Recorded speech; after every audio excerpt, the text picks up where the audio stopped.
ముందు చూపు. చాలా కాలం కిందట ఒక ఊళ్ళో 2 కప్పలు ఉండేవి. ఒక సంవత్సరం ఆ ప్రాంతంలో వానలు పడలేదు. చెరువులు, బావులు ఎండిపోయాయి. ఈ 2 కప్పలు నీటి కోసం అన్వేషణ మొదలుపెట్టాయి.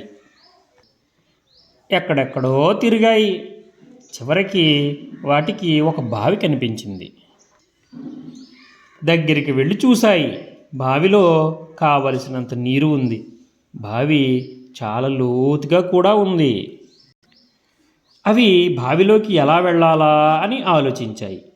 అందులోకి దూకడమా లేదా అని నిర్ణయించుకోలేకపోయాయి. వాదించుకోవడం మొదలుపెట్టాయి. ఒక కప్ప అంది, బావిలో బోలెడన్ని నీళ్లున్నాయి, దూకేద్దాం, ఇక్కడ హాయిగా జీవించవచ్చు. రెండో కప్ప ఒప్పుకోలేదు. కాసేపు ఆలోచించి అన్నది, నిజమే, ఇప్పుడు బావిలో నీరు సమృద్ధిగా ఉంది. కానీ చూసావా, బావి చాలా లోతుగా ఉంది.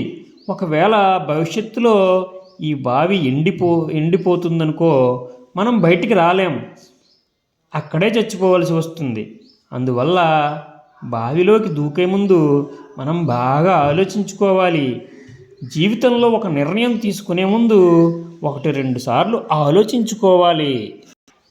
చూడండి, మనం ఏదైనా నిర్ణయం తీసుకునే ముందు మన స్నేహితులను కానీ లేదా అమ్మానాన్నలను కానీ అడిగి చేయాలి. అంతేగాని ఏది పడితే పని ఏ పని పడితే ఆ పని ఎప్పుడు పడితే అప్పుడు మీ ఇష్టం వచ్చినట్టు చేయకూడదు. ఏదైనా పెద్ద పెద్ద పనులు చేయాల్సి వచ్చినప్పుడు ఎవరినైనా అనుభవం ఉన్న వాళ్ళని కానీ లేకపోతే మంచి స్నేహితులను కానీ అడిగి సలహా తీసుకుని ఆలోచించి చేయాలి. అంతేనా?